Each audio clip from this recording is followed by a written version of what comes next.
All right, and one more time, hello everybody. My name is Janelle Ware. I'm the horticulture educator with Extension serving Marathon and Wood counties. And tonight we are going to talk about growing plants inside containers. And I have a lot to get through, so why don't we go ahead and jump right in. First, I just need to share my screen. And we're going to switch. Actually, before we get into the program this evening, I want to start us off tonight by just going over some of those handouts that I've been sharing with you. So the first handout that I want to kind of real briefly walk through is the graphic organizer. So graphic organizers, if you're not familiar with that term, that's what the kids these days are calling worksheets. They're meant to be pretty thoughtful or intentional in helping the learner, so you and I or whoever's going to be using these, to kind of organize information in a way that'll hopefully make it a little bit easier to remember or learn the information. So again, like I said, we've got a graphic organizer. The beginning of both the graphic organizer and the comprehensive notes are going to give you some information. So if you print this out, you already have an electronic version of it, but if you say you printed it out and you wanted to be able to have access to an electronic version of this, so that way all the links would be live, you could scan this little picture, that's a QR code, you could scan it with your phone. But you won't need to do that because the version that you have is an electronic version. So you'll find the topics that are covered, as well as the objectives, or what hopefully you'll be able to do after taking the program. And then I'll also have linked some resources. So these are extension publications either from UW Wisconsin, or maybe they might be some from like Penn State, or sometimes I get some stuff from Cornell. Minnesota's got some really good stuff too. So if I find some stuff that I think would be useful, they're just going to be university evidence-based resources, so you can count on them for being good stuff. And then going down a little bit further, you can see where I've just kind of organized. I'm really just trying to hit, these are the things that are the most important to pay attention to as we're going through. Now, you know, for me, I have my own system or my own way of taking notes. And so if this isn't helpful for you, no worries. It's just meant to, it's there if you want to use it, if you choose to use it. If you don't know, no problem. The second handout that I wanted to share with you is the comprehensive review.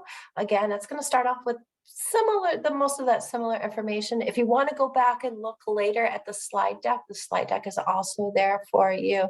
But then as we go down in here, these are literally all of my notes, except for whatever happens to be rolling around inside of my head that I might just share with you too. But this is the majority. This is the meat and potatoes of today's program. And so know that, you know, if you're taking notes as we go through this, know that you've got a parachute. If you think maybe later on you're kind of wondering what was it that she said, it's probably inside those notes. Okay, so with that, let's go ahead and jump into tonight's program.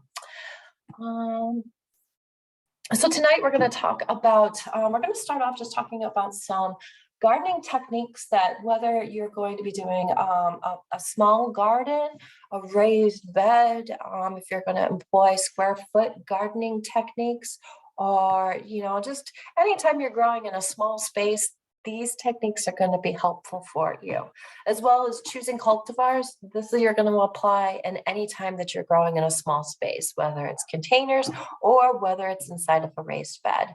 And then from there, we will break into some specific gardening styles or techniques. So we'll be talking about square foot gardening, straw bale gardening, and then vertical gardening. And I'll just give you hopefully some useful tips, or at least at a minimum, introduce you to those concepts and kind of the big things to know about them. So getting our our gardening heads in on straight. If you have had success with growing vegetables in the past, go ahead and either drop it in the chat or unmute yourself. If you have, what have you grown? Well, I'll tell you what, whether you've been successful or not, if you've ever tried to grow something inside of a container, go ahead and put it in the chat. And so I see we've got tomatoes and peppers. We've got another vote for tomatoes. Tomatoes are always a favorite. Got another one up earlier from tomatoes and green peppers. Another vote for tomatoes. Tomatoes seem to be the gateway plant to gardening, or at least vegetable gardening. So cool. I've grown tomatoes in containers. Another one that I really utilize for containers, or two big ones that I use containers for, is herbs, of course. And so there's some herbs that potentially you may not even want to plant inside of your garden. Those are going to be your really aggressive ones. So mints people often don't put inside the garden. That's mint, like peppermint, Oops. So mint. Another one that people won't put in the garden is oregano, because it's aggressive. It's not necessarily an invasive, but it's an aggressive plant, and it can kind of outcompete some of your other plants. So, and then the other thing that I grow in containers often is chili peppers. And it's because I've got a really shady lot, and some of the best sun that I've got actually is right on a sidewalk. And so for me, growing in containers gets around, or at least for my peppers, it gets around that need for sun.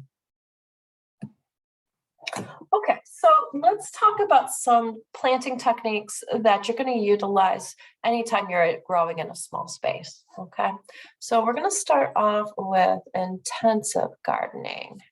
Let me just get to my right spot in my notes. So intensive planting or intensive spacing reduces the weed pressure and also water evaporation inside the soil. Okay, so this is going to make it easier. You're not going to have to pull as many weeds, and hopefully your plants aren't going to suffer from stress from running out of water as much. So you think of the plants actually when they're really, really close to each other. So let's take a look at that first picture. We're looking at this. These plants are really close to each other, and there's not as much bare soil, so that way a little weed seed can germinate. So they shade out, and then that shading is also going to work as a way to help it from that soil from getting quite as warm as it would if it was bare soil. And since it's not as warm, the water in the soil isn't going to evaporate as fast. One thing to keep in mind, though, when you grow plants this close to each other, diseases are going to happen, okay? And especially those foliar diseases are going to happen. And so really want to, there's a few things that you can do to hopefully overcome that disease issue, but you're certainly going to be impacted by the amount of airflow in a tight little garden like this. One other thing I want to mention too, so I said that this is something that you can be employing no matter what type of gardening you're doing, as long as you're doing small space gardening, where the actual garden land or the container, whatever, that's going to be your limiting factor. It doesn't have to be in a raised bed or inside of a container. So the picture on the right is from Kew Gardens. Kew Gardens is a very, very nice botanical garden in the UK. And you can see they're planting directly inside the ground, but they're definitely employing those really, really tight, intensive spacing techniques here. You want to interplant fast maturing plants with slow ones. So in both of the pictures, we've got lettuce being interplanted. The first one, lettuce is being interplanted with broccoli plants. And so what's going to happen is especially with a leaf lettuce, you know, you can cut it and it'll continue to grow. But after a while, it's going to get too warm and it's going to bolt or go into flower. And that's when it gets to be really bitter in flavor. And so that's when we kind of are done with our lettuce plants, right? So that's going to happen in a much shorter period of time than what it will take the broccoli to be mature enough to harvest. Okay, so think about that lettuce. That lettuce might be somewhere between, say, 30 days or so. That broccoli is probably closer to 60 days. Same thing over here, the garlic with the lettuce. That garlic was probably planted the previous fall. Okay, so that garlic's going to take a while. And in the meantime, while we're waiting for the garlic to mature, we can get a lettuce crop in between there.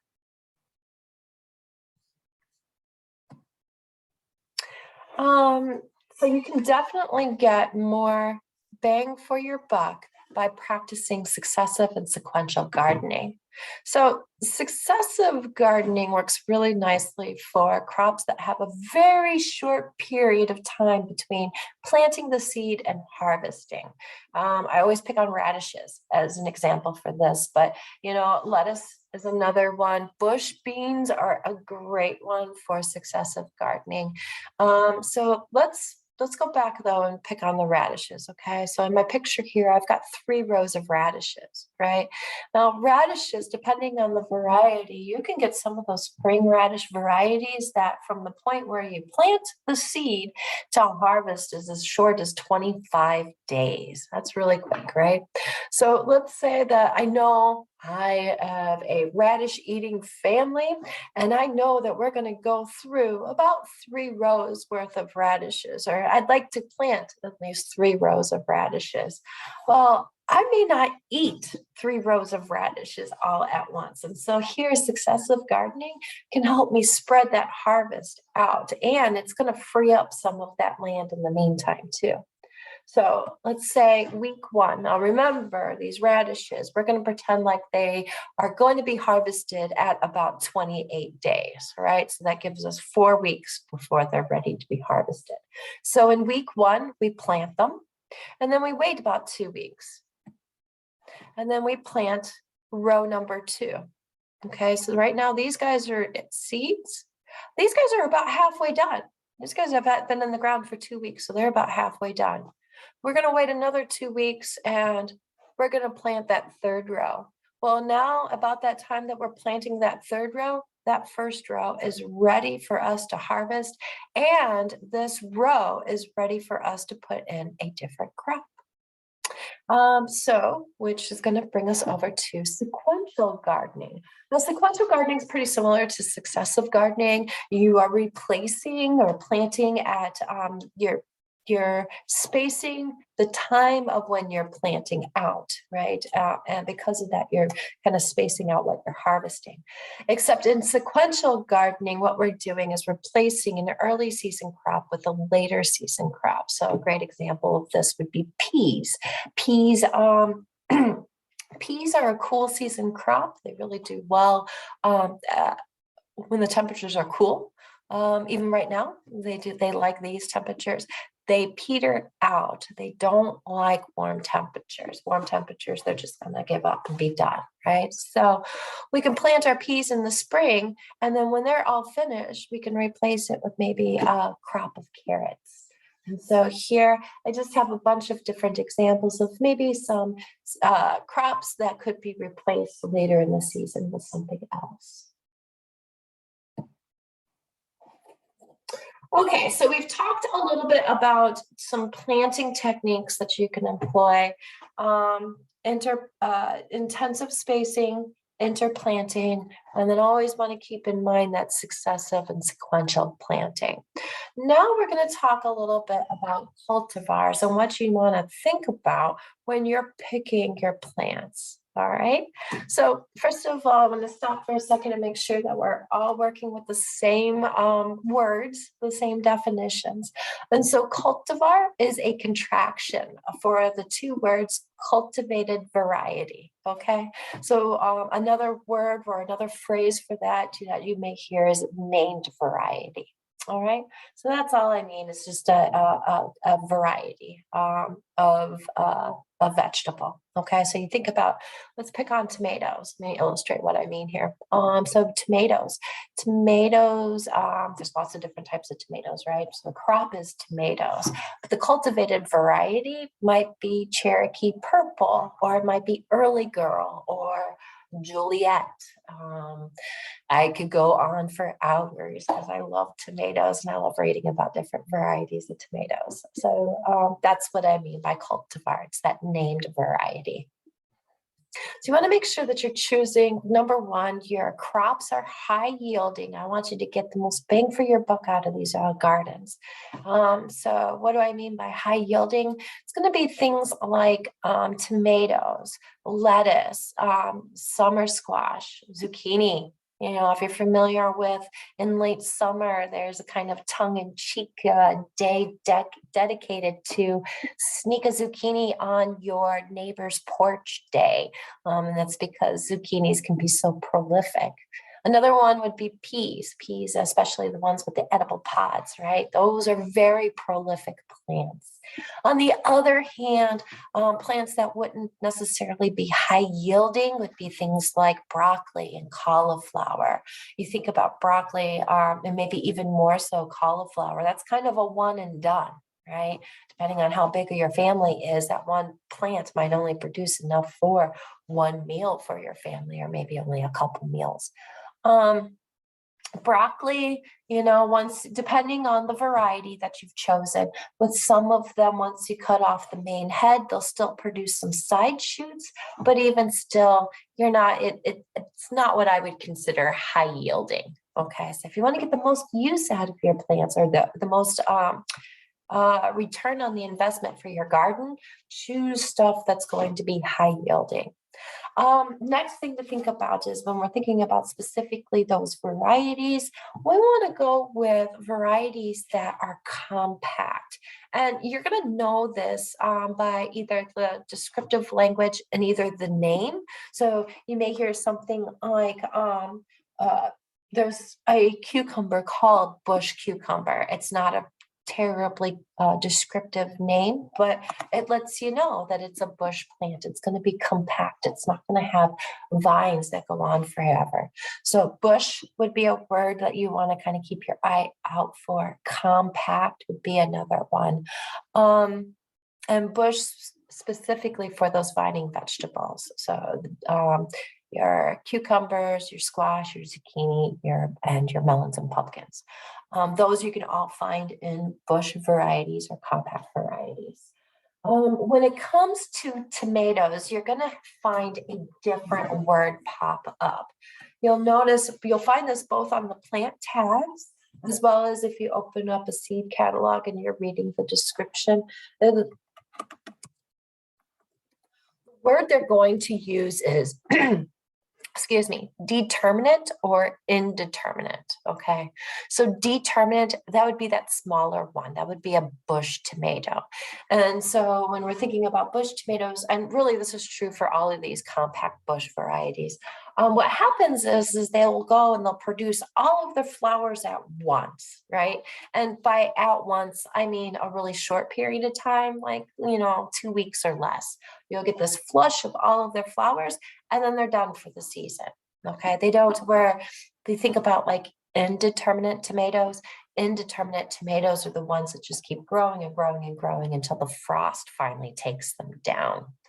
Another example like this would be pole beans versus bush beans, right? So pole beans, they're the ones that keep growing and growing and growing and producing all the way up until frost.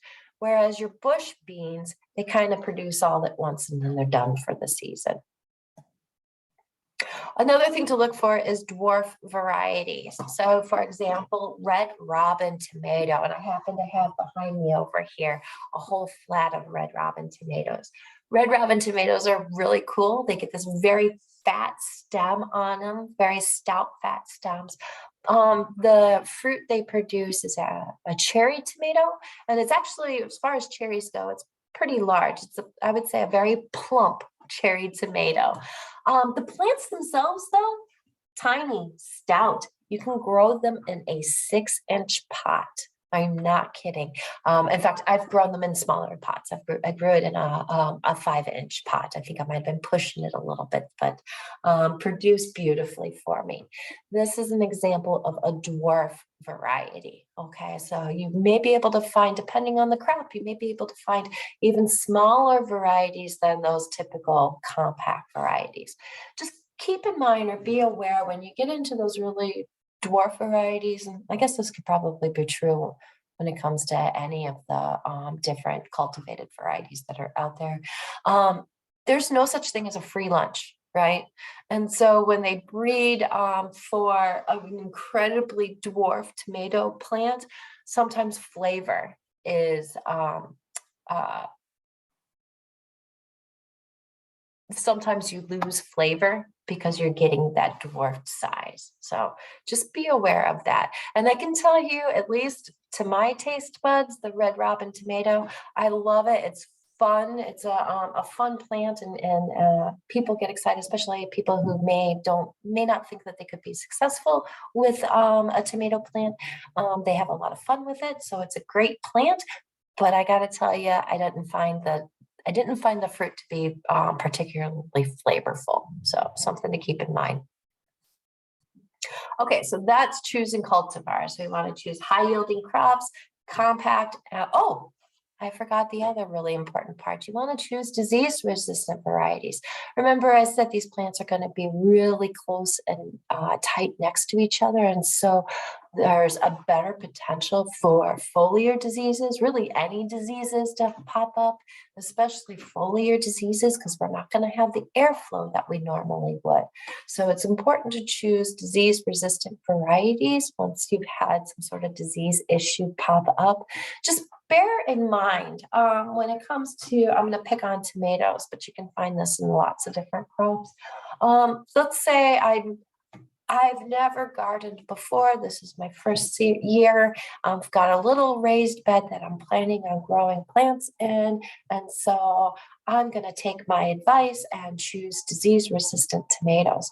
So the thing is, there's lots and lots of tomato diseases. And you can pick out a technically disease-resistant tomato, but unless you have a positive ID on the disease that you are dealing with inside of your garden, you may not be picking out the correct disease-resistant variety. So let's take tomatoes, for example, okay? Here we've got late blight on this tomato. Late blight's a really devastating tomato disease. Typically, we don't see too much late blight. We see more of early blight and septoria here in central Wisconsin, but it could happen. Definitely could happen, especially in central Wisconsin because we grow so many potatoes. Anyways, so if I were to pick out my disease-resistant tomato, but I picked out a tomato that was resistant to septoria instead, I could be growing these plants, and if there is late blight in my garden, that septoria resistant plant, it's not going to do anything for the late blight, right?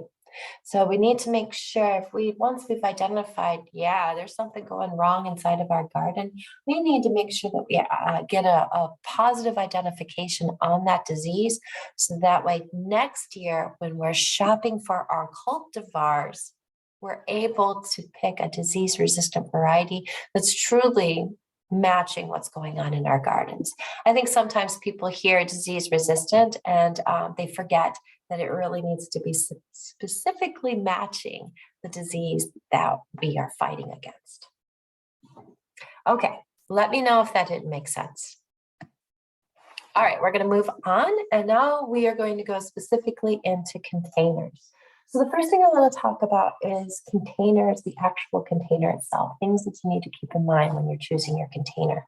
First thing you need to do is match the plant needs with the container size. So you may be familiar, gardeners will often say the phrase, right plant, right place. And here definitely is as true as it is in your perennial bed or in your any other type of gardening situation. So the term right plant, right place means that we need to match the conditions, the site conditions, and that's going to be things like the soil. Is it really clayey or is it really sandy? How much light the area gets? What is the soil pH? Things like that. When we're talking about containers, we need to make sure that we're matching the size of the container with the type of crop that we want to grow. And we want to match it to the mature size of the plant, okay? So when we're thinking about like small plants and small spaces, like window boxes, you can get away with quite a few herbs. So there's quite a few herbs that will grow in, say, a 6-inch container. So I'm thinking about basil. Basil does nice in small containers like that. You can get away with like sweet. You can get away with oregano. Lots and lots of herbs can. Some herbs can't though. So borage, B-O-R-A-G-E. It's got these beautiful blue flowers. It's a big bee attracting plant, a pollinator attracting plant, especially bees because of those blue flowers. Fantastic herb. The flowers are edible, and so you can put them inside ice cubes. Those are always fun. And also the leaves taste like cucumbers. That it would be an example of an herb that you couldn't grow in a 6-inch pot. Those plants get to be pretty big, pretty good size. But a lot of herbs you can grow in small containers. When you do get into those larger plants, you're going to want to rely on buckets, large pots, and growing bags are becoming more and more popular too. Growing bags work great. I've used growing bags to grow chili peppers a few times now. One benefit out of container gardening is you get to pick where the pot goes. So if you're limited by sunlight like I am, then you get to pick where's the spot that it's going to get the most sun. Another thing, one thing to keep in mind though is your really, really large pots. Once you fill that up with potting medium, even if the pot itself is pretty lightweight, once you fill that up with potting medium, and especially once you water it, it's going to become very heavy. So choose its final location carefully. You're going to find that you can get away with a 1 to 5 gallon pot or container for almost all of your crops. And when it does come to those tinier pots, we get into these 8-inch, even a 12-inch pot, but especially the 8s, the 6s, and the 4-inch pots, they dry out incredibly quick. So you're going to want to make sure you're kind of thinking about that. Okay, so now that I've said all of that, we're going to play a little game. Go ahead and either drop it in the chat, or you can put it in the, or you can unmute yourself. What size container do you think you need to grow broccoli? And I'm going to go ahead and throw this out there. There may be more than one answer for some of the different crops that I pop up. So what do we think? Do we want to grow broccoli? Can we grow broccoli in a 10 to 12-inch hanging basket? Can we grow it in a 2 to 5 gallon bucket? Can we grow broccoli in an 8 to 12-inch container? Or can we grow broccoli in a 4 to 6-inch container? What do we think? A bucket or a 12-inch pot? We've got a vote for the buckets and a vote for those bigger terracotta pots. Somebody else is saying that the buckets, the 2 to 5 gallon buckets. Any other thoughts? Got another vote for buckets?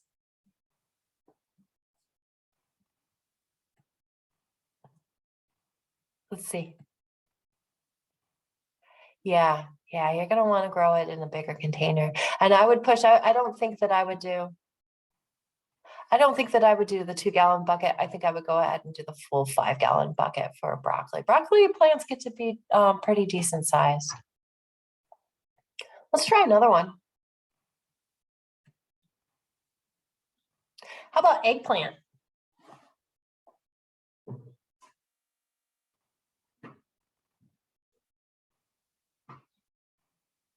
So we got a couple of votes for 5-gallon buckets. 5-gallon bucket.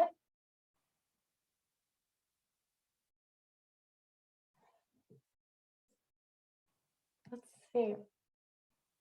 And just so you know, we got another vote for a 5-gallon bucket. Just so you know, I got these off of in your handout.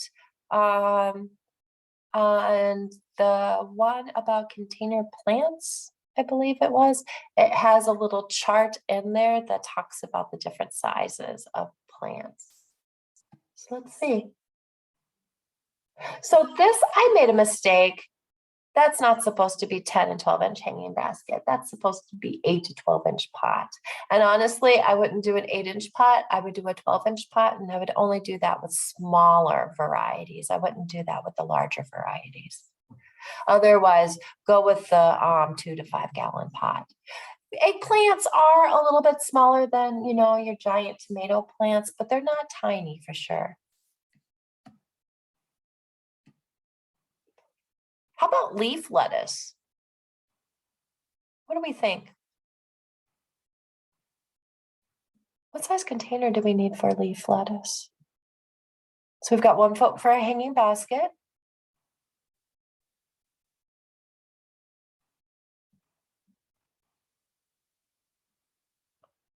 Got 1 vote for any. Got a vote for an 8-inch pot. Let's take a look. Yeah, so honestly, I find leaf lettuce in a hanging basket absolutely beautiful. They can make really, really beautiful baskets, especially if you use a couple different varieties. You know, go with like a red leaf lettuce and a green leaf lettuce, or maybe a bib lettuce in there. Really, really pretty. I don't think that I would put them in a 5-gallon bucket, only because leaf lettuce does not have a real extensive root system. And I worry that all of this excess soil is going to retain moisture and cause some rotting for my lettuce plants. Instead, if I had to grow it in a bucket, I think I would shoot for the smaller bucket, that 2-gallon bucket.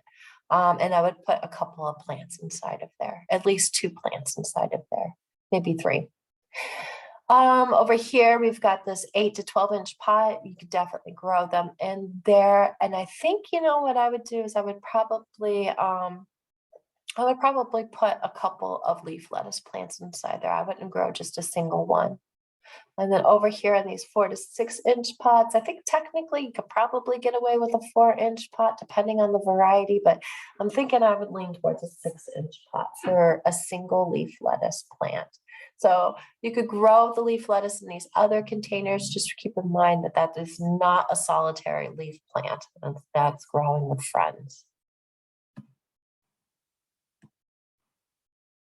How about tomato? What do we think?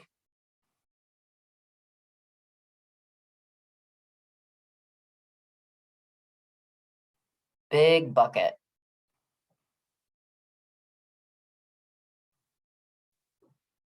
Any other thoughts? 2-gallon bucket, 2 to 5-gallon bucket. I know I've grown tomatoes in buckets. Any, depending on the variety, yeah. Yeah, because I was just talking about those red robin tomatoes, right? And those red robins are so darn adorable. You can grow them in these little 6-inch containers. So yeah, depending on the variety. Let's take a look. So I've got it in the gallons of most of your tomatoes you're going to want to grow in a 5-gallon bucket. But if you go with one of those dwarf varieties, there's some varieties that do really nicely in hanging baskets. So a couple of varieties that come to mind are patio. and tumbler. So patio is a small slicing tomato and tumbler is a cherry tomato. Both of them have really fat stems, really stout fat stems, and they have a tendency to kind of branch really long. So they do really beautifully in hanging baskets. But I wouldn't put a Cherokee purple in a hanging basket for sure. Only certain ones, certain varieties. How about cucumber?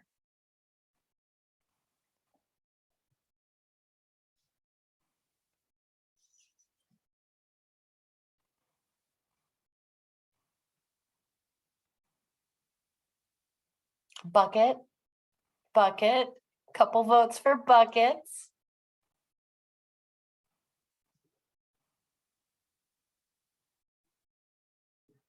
I can't remember what I said for cucumber. Hanging basket. Hanging basket and bucket. Again, if you're going to go with that hanging basket, though, you're going to want a bush variety. You're going to want a smaller variety. You don't want to go crazy with the biggest ones. Something you can put a vine on or around. Yeah, if you could trellis it, that's going to be fantastic. All right, so there are unlimited. So we just talked about size. Size is really important. And now we're going to talk about that material. What kind of container are you going to use? So there's an unlimited options available for the containers. Repurposing household materials is fantastic. Reusing things, I reuse things all the time. One thing to keep in mind is your cheap plastic pots. So like your takeout containers, like this KFC container over here, they will get the job done, but just keep in mind, they're not really rated for the UV light. And so they're going to deteriorate really, really quickly, but they're going to be just fine for at least a season. If you're thinking about wood containers, keep in mind that wood containers are susceptible to rotting, but redwood and cedar are pretty resistant. You want to avoid painted woods and definitely avoid wood that's treated with creosote or any other toxic compounds. The creosote will bother your skin. We don't know if it's actually going to be dangerous to we don't know if it's going to leach into the soil or leach into the plants, but it will get on your skin and irritate your skin. A couple of things to avoid clear containers. So if any of you are orchid growers, my ears might have just perked up because orchids are typically grown in clear containers, right? Well, orchids aren't grown in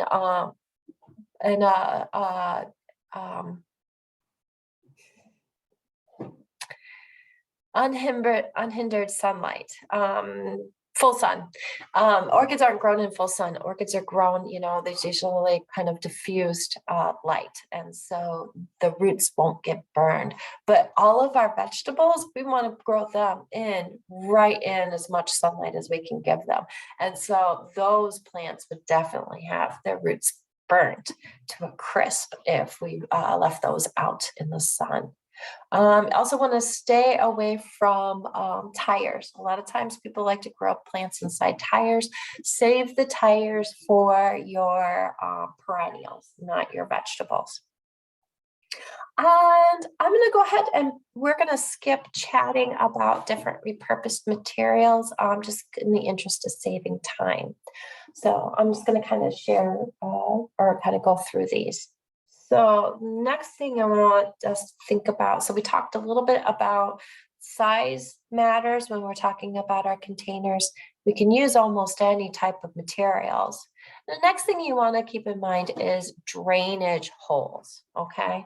So drainage holes are going to be really important for quite a few reasons. Number one, it allows the excess water to drain from the pot.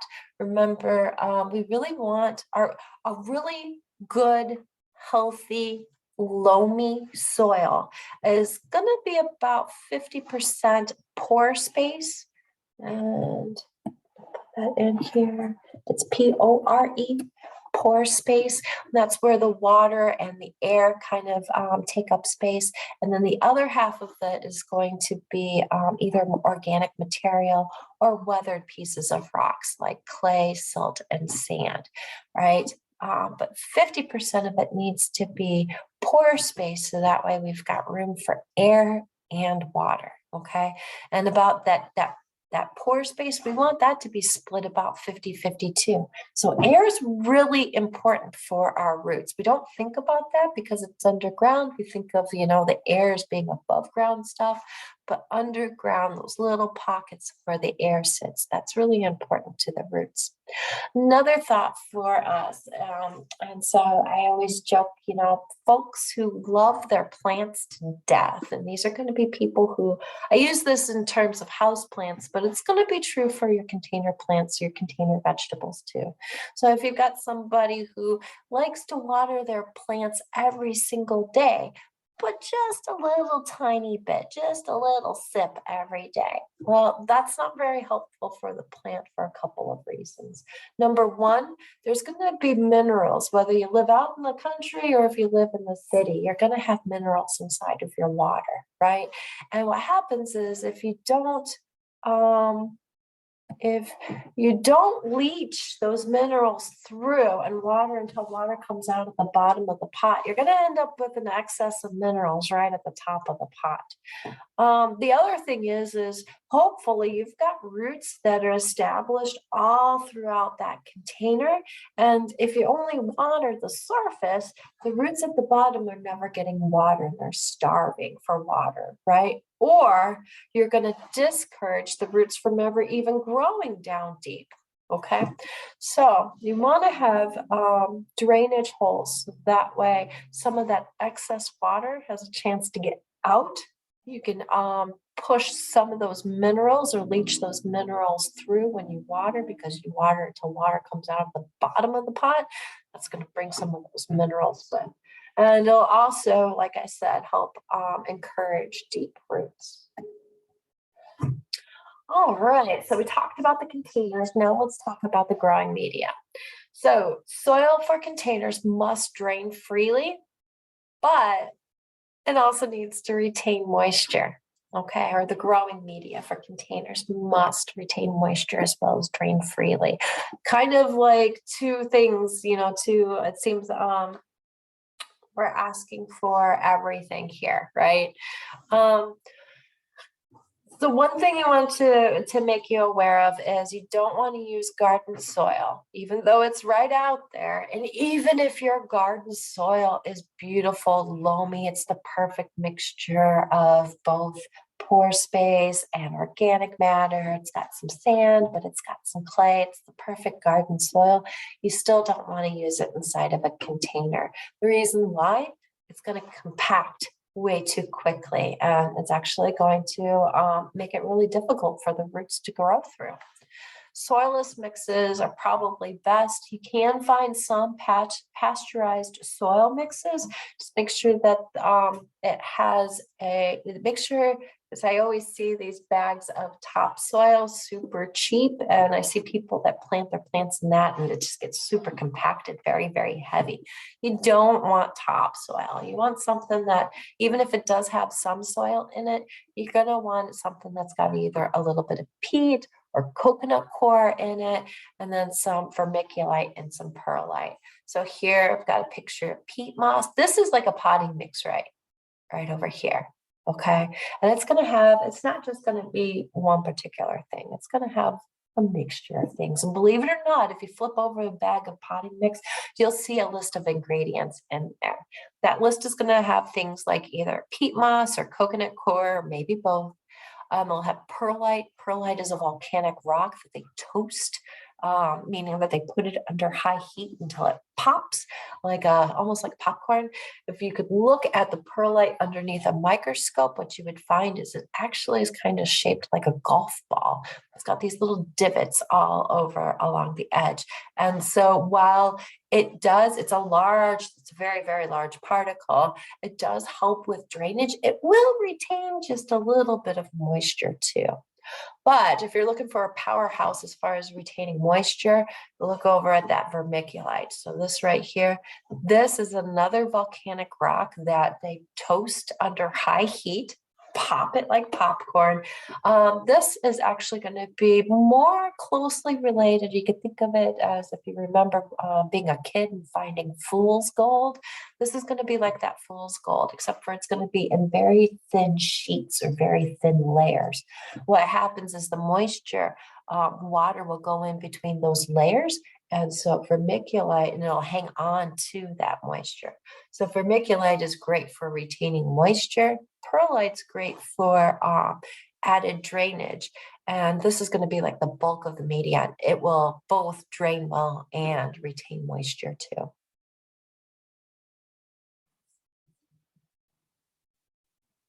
If you're growing on a rooftop or a balcony, just shoot for the lightest, soilless potting mix. Okay, now let's talk about watering. So when you water, you want to, and I'm running out of time here quick. Okay, so when you water, you want to make sure that you water the roots and not the foliage. The other thing you want to keep in mind when you're watering is to containers are going to require more frequent watering than a garden that's a traditional garden that's inside the ground. It's also going to require more frequent water than a raised bed. And raised beds are kind of in between. Raised beds you can think of as giant containers. And so they will, because they're warmer, the soil's warmer, they're going to go through water more quickly. And when I say more quickly, I mean like some of your containers, depending on the location, how windy it is, how much sun it's getting, how humid it is outside, you could easily end up watering them twice per day. Okay, so just something, just so that way that's on your radar. Oh, and one thing to keep in mind, especially if you've got really, really large containers, is you know, you may have some drainage holes, and they're right there at the bottom of the container.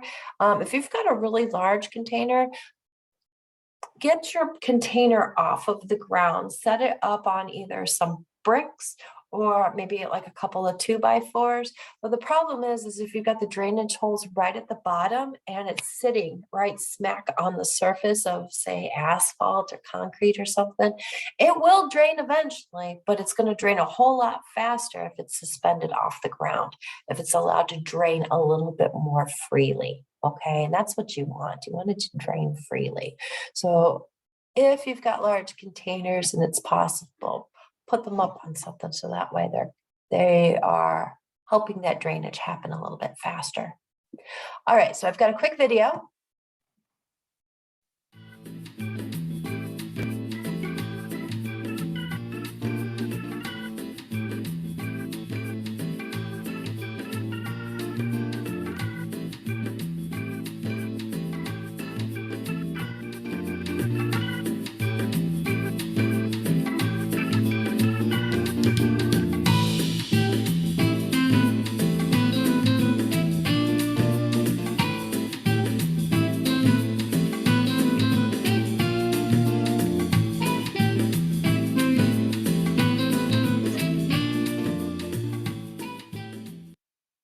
Okay, so when it comes to watering, those are the two most important things you need to know when it comes to containers.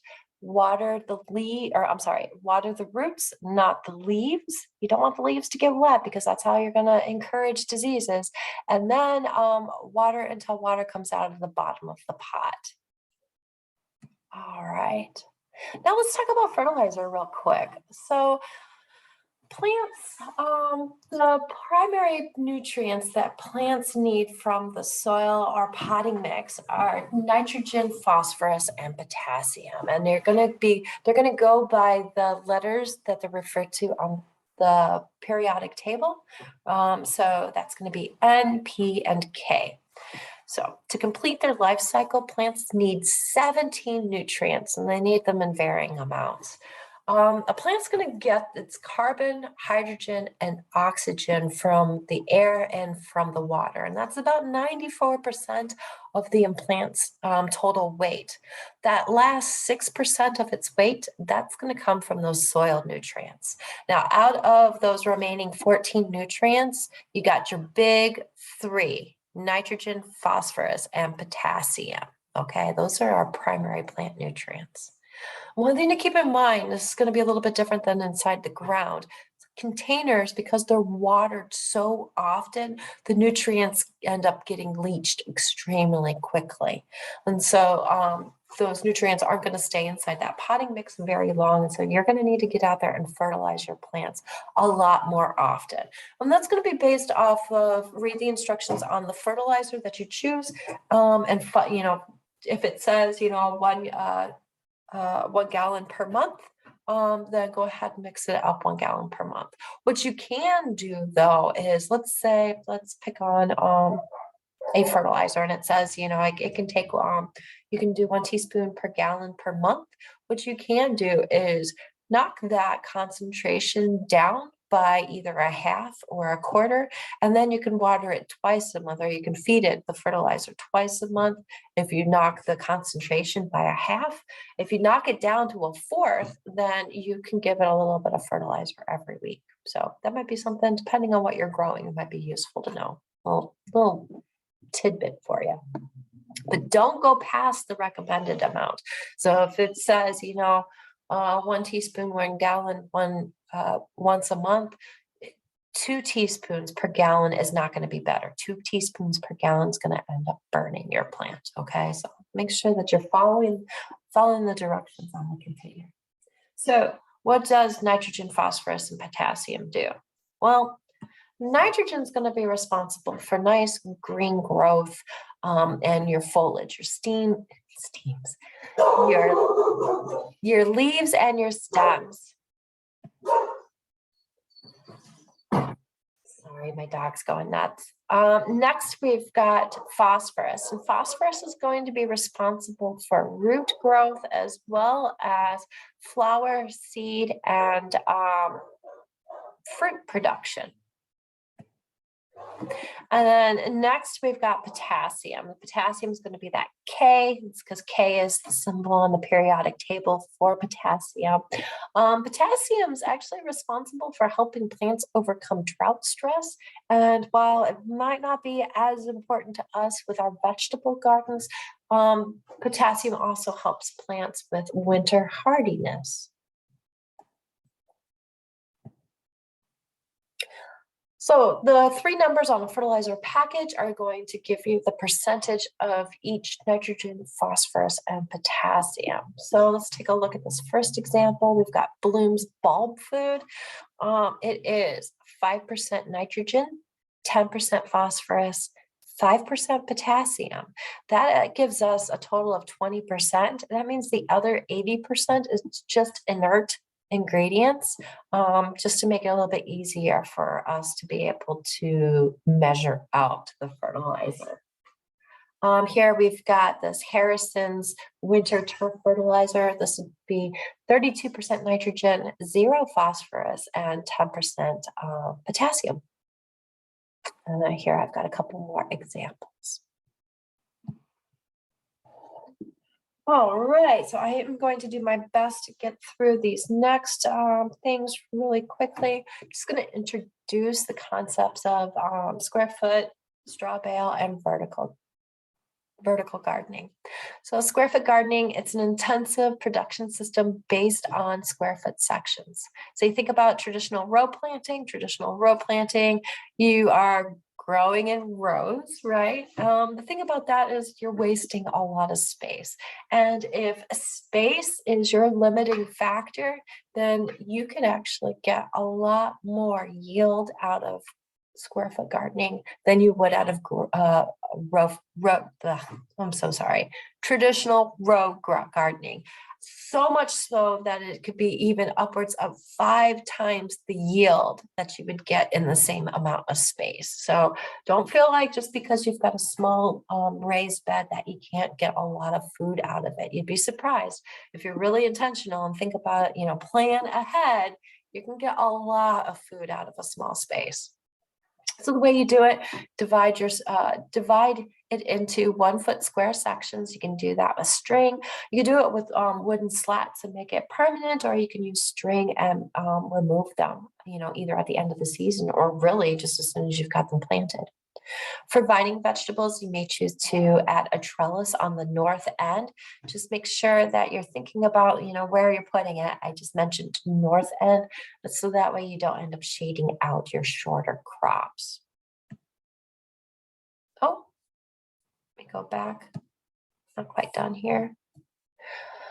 I mentioned the treated wood already. One thing to keep in mind, you want your beds to only be about 4 feet wide. And the reason why is on each side, you'll be able to reach about 2 feet. So you should be able to reach the middle of your bed.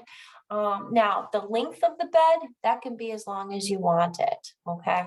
As far as how long or how wide the boards need to be, shoot for 6 to 10 inch wide boards, okay? A couple of benefits of raised beds is you don't need to till, and they are taller, and so they're easier to get to. That might be helpful if you're dealing with mobility issues.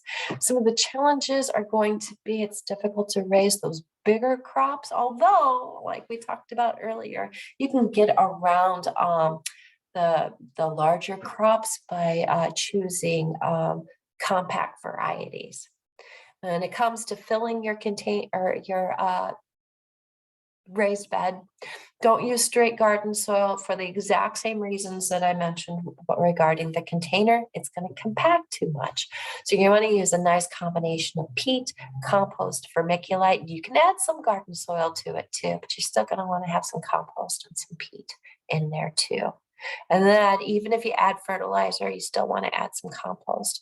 The fertilizer or even if you're going to add compost, you still want to add some fertilizer because that compost isn't going to have enough of the nutrients. It likely won't have enough nutrients for your plants to thrive. Oh, and it won't have an analysis on it. You won't know what its nitrogen, phosphorus, and potassium is. All right, so you want to make sure that you've got that plant spacing is based off of the size of the plant at maturity. So here I've got some examples for you, and I also have that planting. So let's pick on this first one over here. We said we could do 16 plants if we space them 3 inches apart, and that's going to be your radishes and your carrots and your onions. This is how you would arrange 16 plants in 1 square foot. And then here we've got 9. This would be better for, say, beans. Over here we've got 4. Lettuce will work here, some varieties of lettuce. And then here for a single plant, that would be things like your broccoli. Broccoli would grow in a single square foot. One thing to keep in mind, your raised beds are going to need at least 2 inches of water per week. So where, when you're thinking about watering your garden, if it's in the ground, 1 inch per week will be plenty for you. But since raised beds are warmer because they're up off the ground, they're not in the ground, they get hotter faster. So they're going to go through that water that's in them is going to evaporate more quickly. It's going to go through more water. So you're shooting for 2 inches of rain per week inside of a raised bed. All right, straw bale gardening. So with straw bale gardening, you're growing right inside of a straw bale, okay? First, the bale is conditioned and then the vegetable plants are planted and grow right inside the bale. You can grow quite a few different crops inside of straw bales, including tomatoes, peppers, eggplants. You can grow herbs and squash, melons. Here in the picture, you can see we've got some mature tomato plants as well as some basil plants. I think those are basil plants along the sides there. Got a little Italian garden going. So a couple of benefits for straw bale gardening is going to be there's no need to dig inside of the soil. So that might be beneficial if you're dealing with, say you live in town and you're dealing with some contaminants, like you live in the old part of town, so you're dealing with contaminants in your soil, like maybe lead, or maybe you've just got really terrible soil. Maybe it's really old and compacted. Or maybe you've been dealing with a disease. So I pick on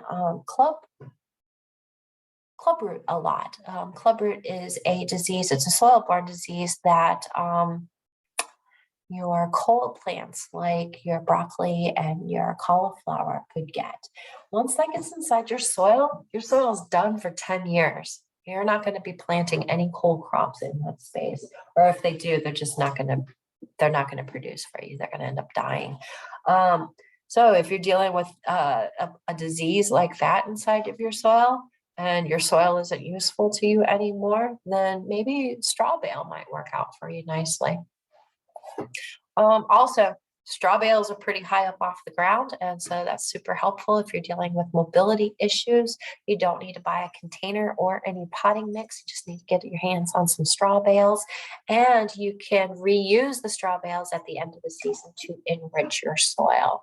So basically, the way that you do this is you're going to need to cure it ahead of time. And it's going to take you somewhere between, say, 2 or 3 weeks to cure it. And curing it, all that basically means is you're going to water it, and then you're going to follow a recipe. And the recipe is going to go over about, I want to say 14 days or so. I'm going to give you kind of a brief of what the recipe looks like, but if you look at the handout, I gave you a link that'll take you to specific directions. But basically what you're going to do is you're going to water it for a few days, and then you're going to give it a high nitrogen fertilizer like urea. So urea is 4600. You're going to give it something like that. And then you're going to do that for a few days, and then you're going to taper off the amount of that high nitrogen fertilizer that you give it. And then you're going to let it, and what's going to happen is the bale is going to start to decompose. It's going to get really hot, and then it's going to cool down pretty quickly. And once it gets down to, it's cool to the touch, then you can go ahead and plant in it. When you go to plant in there, you're going to space the plants just like you would inside the ground. So let's say that the seed packet says to space the plants 18 inches apart. You're going to space them 18 inches apart on the bales too. When we're dealing with transplants, you're going to use like a little handheld trowel, cut a little hole, place the plant inside there. You're going to place it up to its bottom leaves, and you're going to let the straw fill in around it. If you're going to plant seeds, all you need to do is just get a little bit of potting mix, slather it along the top just like you're icing a cupcake. Plant your seeds in that thin little strip of soil along the top, and then lightly cover it at the depth that is recommended on the seed packet. Once they germinate, they're going to grow right inside that straw. One thing to keep in mind is your straw bales are going to go through a lot of water. Okay, so that's one thing that you want to keep in mind as far as maintenance goes. You will have less weeds if you go with a straw bale rather than a hay bale. You can use hay. Hay's just fine. Just be aware hay's going to have a lot more weed seeds. Although the weeds aren't going to be a problem for you, they're at least not too much of a problem for you if you pick them while they're small. Okay. Let's see. Another thing to keep in mind is you need to make sure that you're on top of that fertilizer. Plants that are grown in straw bales tend to become deficient if you're not real careful with that fertilizer, because the straw doesn't have any of those nutrients that plants require to thrive. So it's something to kind of keep in mind. In the notes, I've got some things to kind of look for. So for nitrogen deficiency, you're going to be looking for like a yellowing of the leaves, whereas if you're deficient in potassium, you might be seeing more of a purpling happening. And then last, you can save some space by finding vegetables vertically. So here I've got some pictures of people where they've got some like trellises set up, homemade trellises set up so that way their plants can grow up. If you are going to grow something that's a little bit heavier, so here, what do we got? A melon. Make a little hammock, make a little homemade hammock for it. So it looks like they're using muslin maybe or like a cheesecloth for it. And you can see they just kind of tied it up and they've got it so that way there's enough space. So that way the hammock will kind of grow with the plant. I've seen nylons used a lot. So you snip nylons into sections and tie off the ends, put the little, say, squash plant inside, and the nylons will stretch with the plant as the plant grows. You can also save space by growing non-vining vegetables vertically. So if you think about a traditional strawberry planter, that's kind of what we're doing right here. Pallet gardening has become incredibly popular over the past, I don't know, say like 10, 15 years or so. And then here, they're growing strawberries in these containers. By the way, I just want to say I would not recommend growing a strawberry inside of what we call strawberry containers, just because there's not enough space. I don't think I've ever seen a strawberry container that really had enough space for a strawberry. I would grow succulents inside strawberry containers. Beautiful for succulents, not so great for strawberries. But if you do want to grow strawberries vertically, this is a really cool system. So here, these are just square containers pitched at angles from each other. This, I've also seen people grow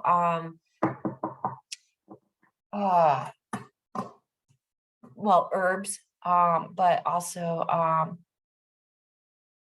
not your cole crops, but your you could probably do cole crops too, as long as they were short enough. But just basically other types of garden vegetables you could grow inside these spaces. Let me check my notes real quick. Okay. So I apologize. I kept us a little bit longer than I wanted to tonight. If anybody has any questions, definitely feel free to drop it inside the chat, or you can unmute yourself and ask me.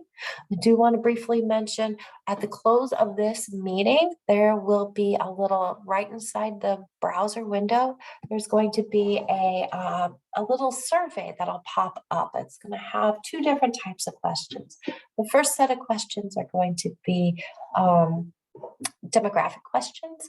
And just so you know, I'm asking those because I work for UW-Madison and we're required by law to provide programming for everybody in our communities. And this is one of the ways that I share with my federal, state, and community partners that I am doing my best to share my programming with everybody. One thing to keep in mind is those questions are anonymous. Although if you don't feel comfortable sharing those answers, no problem. Prefer not to answer should be one of the answers to each of those questions. Second set of questions are evaluation questions, and that's just to check in and make sure that this was a good use of your time as well as mine. Whew. Okay, so on that note, I'm going to go ahead and quit sharing my screen. I'll give us a couple of minutes in case anybody's got any questions.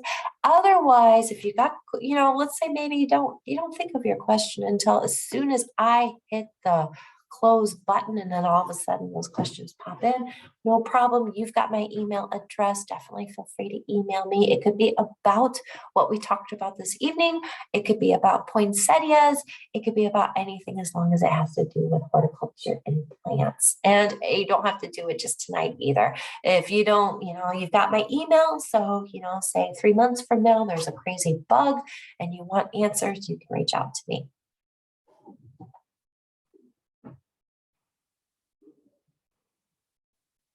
Oh, okay. So, Rachel. Oh, So I don't have any other way to get those answers to you. So if the Zoom app just closes, don't worry about it. Hopefully it won't. I know that it's working for at least some people, but if it ends up closing, don't stress out over it. This is not anything to worry about at all. Thank you.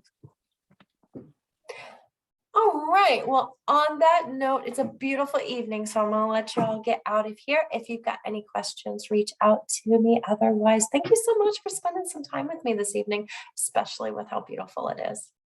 Take care.